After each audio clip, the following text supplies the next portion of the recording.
Today I'm going to be showing you how to make naan bread, which is a really popular side dish, especially in India. All you need is flour, plain Greek yogurt, salt, and baking powder. The only tools you need are a pan, rolling pin, and mixing bowl.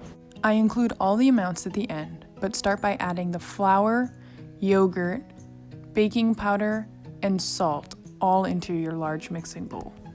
Next, with a rubber spatula, mix everything together until it becomes one large mass. Then you can use your hands to knead the dough together. Lightly flour a surface, take your ball of dough out and start kneading it on top of the flour for a couple minutes.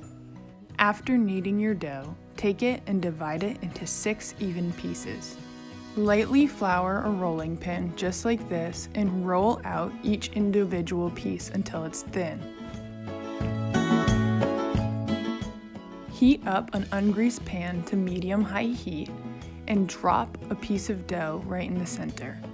When it starts to bubble like this, that's how you know it's time to flip. Cook the other side just for about 10 seconds and remove it from the pan. And that's all it takes to make naan bread. I hope you give this recipe a try.